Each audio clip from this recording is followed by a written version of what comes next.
बार की बात है, जब कान्हा छोटे थे तो एक राक्षसी पूतना जिसे कंस ने भेजा था कृष्ण को मारने के लिए सुंदर सी महिला का वेश धारण कर गोकुल में आई और यशोदा से कहने लगी,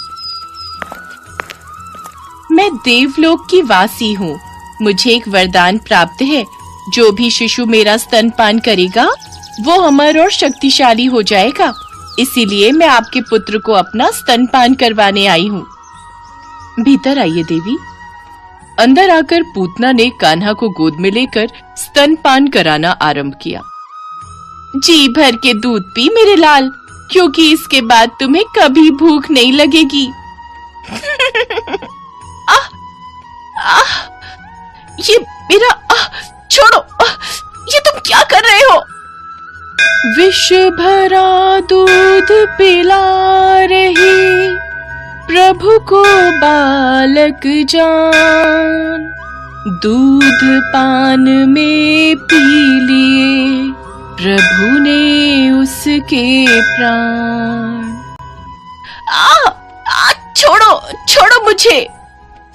कुछ ही पल में वो एक भयंकर राक्षसी बन गई और दर्द के मारे जोर जोर से चिल्लाने लगी।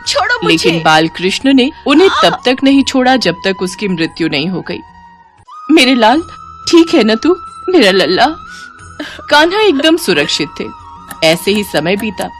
कान्हा को माखन इतना पसंद था कि वो अपने दोस्तों के साथ लोगों के घरों में जाकर माखन चुरा कर खाते। वो रहा माखन, चलो दोस्तों टूट पड़ो। कान्हा और उनके दोस्त गोकुल के हर घर से माखन चुराया करते थे। अरे ये यमुना काकी ने तो माखन ऊपर टांग रखा है, अब हम उस मटकी तक कैसे पहुँचेंगे? हम गुलेल से मटकी फोड़ सकते हैं और सारा माखन नीचे आ जाएगा। अरे बेवकूफ, वो माखन है, दूध नहीं, जो छेद से नीचे आ जाएगा। कान्हा, अब तुम ही कोई उपाय बताओ। फिर कान्हा को एक तरकीब सूझी और उन्होंने सब ग्वालों की टोली बनाकर एक के ऊपर एक चढ़ने को कहा और आखिर में उन सब के ऊपर चढ़कर कान्हा ने मटकी नीचे उतारी। तभी यमुना काकी वहां आ गई और वो सब वहां से भाग गए। यमुना काकी कान्हा की शिकायत लेकर यशोदा के पास गई। यशोदा, आज तुम्हारा कान्हा फिर मेरा माखन चुरा कर खा गया, लेकिन मैं कह देती हूँ उसे डांटना मत। हाँ। इसी तरह और भी औरतें कान्हा की उलाहना लेकर आई, जिससे यशोदा मैया गुस्से में आ गई। कुछ देर बाद कान्हा घर आते हैं।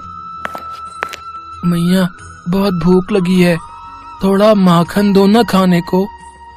नहीं, बिल्कुल नहीं मिलेगा माखन। पहले तूने जो लोगों के घरों से माखन चुरा कर खाया है उसके लिए क्षमा मांग, तभी तुझे माखन मिलेगा। माखन दो, नहीं तो सारी मटकी फोड़ दूंगा। अच्छा, मैं भी तो देखूं कैसे मटकी फोड़ता है। कान्हा ने लाठी से पल भर में ही सारी मटकी फोड़ दी। ये देख यशोदा मैया बड़ी गुस्सा हुई। यशोदा मैया उसे पकड़कर बाहर ले गई और रस्सी से बांधने लगी। आज सारा दिन इस एक ओखल से बांध कर रखूंगी तुझे, फिर देखती हूँ तू कैसे माखन चुराता है। मैया, तू किसे बांध रही है? मैं तो पहले से ही तेरी ममता के बंधन में बंधा हुआ हूँ। लेकिन यशोदा जब नन्हे कान्हा को रस्सी से बांधती तो हर बार वो 2 अंगुल छोटी ही रह जाती। उसने कई बार कोशिश की लेकिन वो सफल नहीं हुई। वो बड़ी रस्सी भी लाई लेकिन वो भी छोटी ही रह जाती। इतना बड़ा पेट है रे तेरा। मैया, मैं बांधूं? ले बांध। लो मैया, हो गया। कैसा छलिया है रे तू, तब से पेट फुलाए खड़ा था। अच्छा, मैं घाट पर पानी लेने जा रही हूँ, तब तक तू यूं ही धूप में खड़ा रहेगा। यशोदा के जाते ही कान्हा ने उस ओखल को 2 बड़े पेड़ों के बीच फंसाया और जोर से रस्सी को खींचा, जिससे दोनों वृक्ष नीचे गिर गए और वो दोनों ही वृक्ष जो अपने पिछले कर्मों की सजा भोग रहे थे उससे आजाद हो गए। लेकिन जब यशोदा वापस लौटी तो उसने देखा कान्हा के बगल में 2 बड़े बड़े वृक्ष गिरे हुए थे, जिन पर बैठकर कान्हा मुस्कुरा रहे थे। हाय दैया, मेरे लाल, ठीक तो है ना तू? क्या हुआ यशोदा? मैं इसको ओखल से बांध कर गई थी जी, लेकिन पता नहीं कैसे ये बड़े वृक्ष आकर गिर गए। मेरे लाल, तू ठीक तो है ना? मैया, मैं बिल्कुल ठीक हूँ, आप चिंता मत करो। कान्हा बचपन में केवल माखन मिश्री ही नहीं बल्कि माटी भी खाते थे। एक बार यशोदा मैया से किसी ने शिकायत की। काकी, हम सब खेल रहे थे, तब इसने मिट्टी खाई है। हाँ मैया, इसने मिट्टी खाई है मैया, देखो तो इसके मुंह में। लल्ला, तूने माटी खाई है? नहीं मैया, मैं क्यों मिट्टी खाऊंगा, मिट्टी तो गंदी होती है ना, ये सब झूठ बोल रहे हैं। मुंह खोल लल्ला। जैसे ही कान्हा ने अपना मुख खोला, मैया यशोदा को पूरे ब्रह्मांड के दर्शन हो गए। कान्हा के छोटे से मुख में अंतरिक्ष, दिशाएं, द्वीप, पर्वत, समुद्र समेत पूरा ब्रह्मांड नजर आ रहा था। कान्हा के मुख में ऐसा दृश्य देख मैया यशोदा चकित होकर वहीं गिर पड़ी। लगता है मैया मेरे तत्व और अलौकिक शक्तियों से अवगत हो गई हैं। तब श्री कृष्ण ने तुरंत अपनी शक्ति रूप माया विस्तृत कर दी, जिससे क्षण भर में मैया यशोदा सब कुछ भूल गई। और अगले दिन कान्हा अपने दोस्तों के साथ नदी के पास पेड़ों पर चढ़कर बैठे हुए थे। तभी कुछ ग्वालन पानी भरने नदी पर आती है। ये देखो, ये नया घड़ा कल पास के गांव में मेले में गई थी, वहीं से लाई हूँ। सुंदर है ना? हाँ ममता, ये तो बहुत ही सुंदर है। चल अब जल्दी से पानी भर लो, नहीं तो बातों बातों में यही शाम हो जाएगी। अच्छा नया घड़ा, अब देखो मेरी गुलेल का कमाल। सभी सर पर घड़ा उठाए जाने लगी। तभी कान्हा ने अपनी गुलेल के पहले ही निशाने से चांदनी का पानी से भरा घड़ा फोड़ दिया। हाय दैया, हमरा नया घड़ा तोड़ दिया। कान्हा के बच्चे रुक तू अभी। लेकिन नटखट कान्हा अपने मित्रों के साथ वहां से भाग जाते हैं। ऐसे ही उनकी कई नटखट शरारतों के बारे में हम जानेंगे नटखट कन्हैया पार्ट 2 में।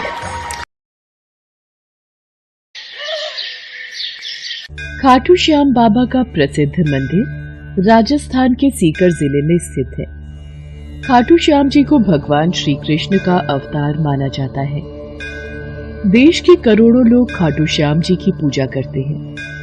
खाटू श्याम जी मंदिर में हर वक्त भक्तों का तांता लगा रहता है और विशेष रूप से होली से कुछ दिन पहले सीकर जिले में खाटू श्याम जी का विशाल मेला आयोजित होता है, जिसमें राजस्थान सहित अन्य प्रदेशों के श्रद्धालु भी बाबा के दर्शन करने आते हैं।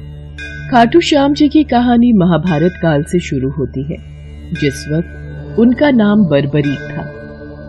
बर्बरीक भीम का पौत्र और घटोत्कच का पुत्र था। बर्बरीक बचपन से ही बहुत वीर योद्धा था। बर्बरीक ने अपनी माँ से युद्ध कला सीखी थी। बर्बरीक देवी शक्ति का बहुत बड़ा भक्त था। एक बार बर्बरीक ने देवी शक्ति की कठोर तपस्या की। बर्बरीक की कठिन तपस्या को देखकर देवी शक्ति वहां प्रकट हुई। आंखें खोलो पुत्र। प्रणाम माते। तुम्हारा कल्याण हो पुत्र। मैं तुम्हारी तपस्या से अति प्रसन्न हूँ। बोलो क्या वरदान चाहिए? माते, आपने मुझे दर्शन देकर कृतार्थ कर दिया। अब तो बस एक ही अभिलाषा है कि आपका आशीर्वाद सदैव मुझ पर बना रहे और मैं अपना संपूर्ण जीवन दीन दुखियों की सहायता में व्यतीत कर सकूं। तथास्तु, तुम सदा दुर्बलों का सहारा बनोगे। मैं तुम्हें ऐसी शक्ति प्रदान करूंगी जो तीनों लोकों में किसी के पास भी नहीं है। पर ज्ञात रहे पुत्र, तुम्हें इन शक्तियों का दुरुपयोग नहीं करना। भगवती शक्ति ने बर्बरीक को 3 दिव्य बाण वरदान स्वरूप दिए। वो बाण अपने लक्ष्य को भेद कर वापस लौट आते थे। इसी वजह से बर्बरीक अजेय हो गया। बर्बरीक अपनी माता के पास पहुंचा और देवी शक्ति के दिए वरदानों के बारे में बताया। माँ, मैं भी कौरव और पांडव के युद्ध में जाना चाहता हूँ। मेरी युद्ध में जाने की बहुत इच्छा है। पुत्र बर्बरीक, मैं जानती हूँ तुम एक महान योद्धा हो, इसलिए मैं तुम्हें रोकूंगी नहीं, पर मुझे वचन दो कि तुम हारे का सहारा बनोगे। तुम युद्ध में हारने वाले की तरफ से लड़ोगे। मैं आपको वचन देता हूँ, मैं हारने वाले की ओर से ही युद्ध करूंगा। अपनी माँ को वचन देकर बर्बरीक नील घोड़े पर सवार होकर 3 बाण लेकर रवाना हो गया। भगवान कृष्ण तो अंतर्यामी है, वो ये सब लीला होते देख रहे थे। भगवान कृष्ण जानते थे कि बर्बरीक केवल हार रही सेना की तरफ से लड़ेगा, और वो ये भी जानते थे कि कौरवों को भी बर्बरीक के इस वचन के बारे में पता है। बर्बरीक कौरवों का सहयोग कर पांडवों का विनाश कर देगा। इस प्रकार जब वो कौरवों की तरफ से लड़ेगा तो पांडवों की लड़ रही सेना कमजोर हो जाएगी। उसके बाद वो पांडवों की सेना में चला जाएगा। इस तरह वो दोनों सेनाओं में घूमता रहेगा। श्री कृष्ण को पता था अगर बर्बरीक इस युद्ध में शामिल हुआ तो कोई भी सेना नहीं जीत पाएगी और अंत में कौरव पांडव दोनों का विनाश हो जाएगा और केवल बर्बरीक शेष रह जाएगा। इसलिए रास्ते में ही श्री कृष्ण ने ब्राह्मण का वेश धारण कर बर्बरीक को रोका। बर्बरीक को रोकने का अब एक ही उपाय है। मुझे बर्बरीक से उसके शीश का दान मांगना होगा। हे महावीर योद्धा, तुम कौन हो? ये कुरुक्षेत्र की रणभूमि है। तुम कौरवों और पांडवों के युद्ध में क्या कर रहे हो? हे ब्राह्मण देव, मैं घटोत्कच का पुत्र बर्बरीक हूँ। मेरा प्रणाम स्वीकार कीजिए। मैं महाभारत के युद्ध में सम्मिलित होने आया हूँ। ऐसा कैसे हो सकता है? तुम मात्र 3 बाण से युद्ध में सम्मिलित होने जा रहे हो। ब्राह्मण देव, ये बाण कोई साधारण बाण नहीं है।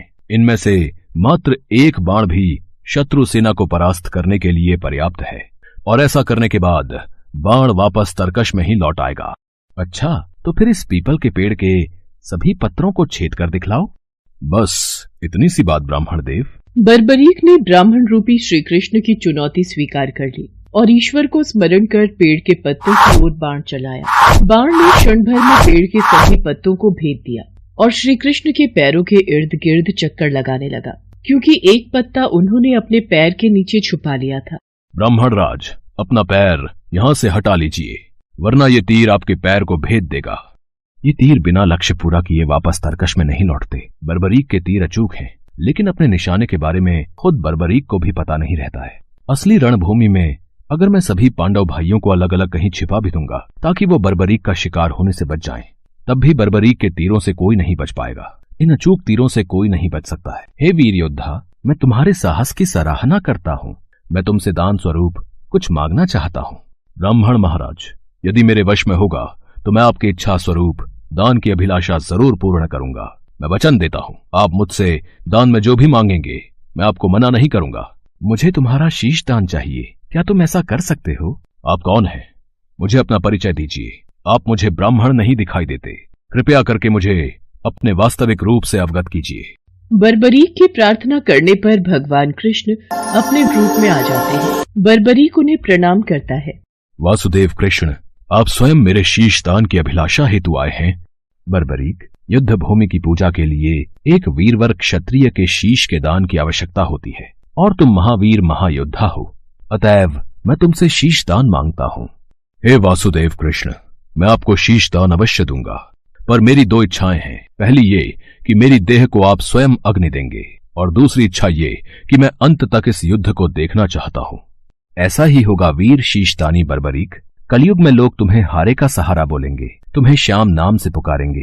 मेरे नाम से ही तुम्हारी कलयुग में पूजा की जाएगी। कलयुग में खाटू श्याम नाम से तुम्हारी पूजा होगी। फाल्गुन माह की द्वादशी को बर्बरीक ने अपने शीश का दान दिया। बर्बरीक को ब्रह्मा जी का श्राप था कि उनकी मृत्यु पृथ्वी लोक पर भगवान कृष्ण के हाथों ही होगी, तभी वो श्राप मुक्त हो सकता है। बर्बरीक का सिर युद्ध भूमि के समीप ही एक पहाड़ी पर सुशोभित किया गया, जहां से बर्बरीक ने संपूर्ण महाभारत का युद्ध देखा। युद्ध की समाप्ति पर पांडवों में ही आपसी बहस होने लगी कि युद्ध में विजय का श्रेय किसको जाता है। इस पर श्री कृष्ण बोले, तुम सबको आपस में विवाद में पड़ने की कोई आवश्यकता नहीं है। बर्बरीक का शीश संपूर्ण युद्ध का साक्षी है, अतएव उससे बेहतर निर्णायक भला कौन हो सकता है। ठीक है वासुदेव, फिर हम इस निर्णय को जानने के लिए बर्बरीक के पास ही चलते हैं। पौत्र बर्बरीक, तुमने तो युद्ध को बहुत ध्यान से देखा है। क्या तुम बता सकते हो हम सब वीरों में से इस युद्ध को जीतने का श्रेय किसे जाता है? श्री कृष्ण ने ही युद्ध में विजय प्राप्त कराने में सबसे महान कार्य किया है। उनकी शिक्षा, उनकी उपस्थिति, उनकी युद्ध नीति ही निर्णायक थी। मुझे तो युद्ध भूमि में सिर्फ वासुदेव कृष्ण का सुदर्शन चक्र घूमता हुआ दिखाई दे रहा था, जो कि शत्रु सेना को काट रहा था। इस धर्म युद्ध को जीतने का संपूर्ण श्रेय भगवान श्री कृष्ण को ही जाता है। वीर बर्बरीक, तुम धन्य हो, तुमने बिल्कुल सही निष्कर्ष दिया। इसके पश्चात सभी पांडव बर्बरीक के निर्णय की सराहना करते हैं और भगवान कृष्ण से क्षमा मांगते हैं, क्योंकि वो जानते थे यदि स्वयं वासुदेव न होते तो ये धर्म युद्ध जीतना असंभव था। धर्म की विजय स्वयं वासुदेव कृष्ण के कारण ही हुई थी। भगवान कृष्ण के आशीर्वाद से बर्बरीक को कलयुग में श्याम नाम से पुकारा जाने लगा। आज भी खाटू श्याम जी महाराज के अनेकों भक्त रोजाना उनके दर्शन करने जाते हैं और उनसे मन वांछित फल की प्राप्ति करते हैं।